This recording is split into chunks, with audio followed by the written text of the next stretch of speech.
Thousands filled the streets of Caracas today to mourn longtime Venezuelan leader Hugo Chavez, who died Tuesday from cancer.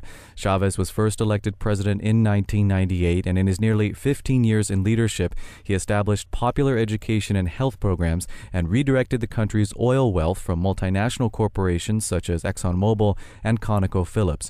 In 2002, Chavez was briefly removed from power in a coup that was supported by the administration of then U.S. President George W. Bush. While Chavez was admired by many on the left, watchdog groups like the Committee to Protect Journalists criticized him for restricting media and using threats and harassment during last year's election. For more, we're joined by Virginia Lopez in Caracas. She's a journalist with The Guardian. Welcome to FSRN. Hi, Dorian. How are you?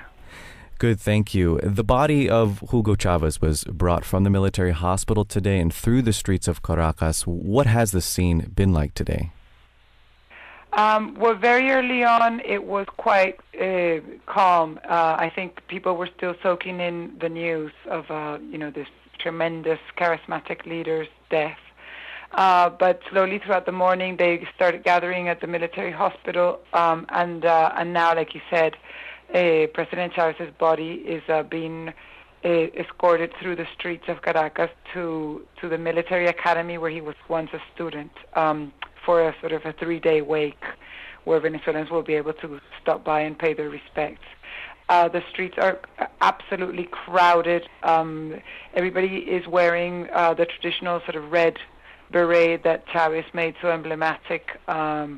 It's been a super emotional day, people crying on TV and obviously on the streets. Also, the first regional leaders have begun to arrive. Argentina's Cristina Kirchner and Uruguay's Pepe Mujica are here, and loads more are expected to be arriving in the next couple of hours. Regionally, too, the outpour of emotion is quite impressive. Dilma Rousseff in Brazil declared a 3-day period of national mourning. In Argentina, the similar thing has happened, and flags are being flown at half-mast. So again, just to give you an idea of how wide Chavez's reach was, even regionally. You described the powerful emotional response, not just within Venezuela, but also in the region. He was in power for nearly 15 years, and during that time, he vastly restructured parts of Venezuela, especially in the areas of education and healthcare, making them more accessible to the country's poor. Are these types of social programs likely to continue, or could they change now that he's gone? It's more likely that they will continue in their current form if Maduro wins the upcoming elections, because of course Maduro is, Chavez's preferred heir and certainly sort of like, the carrier of Chavez's legacy.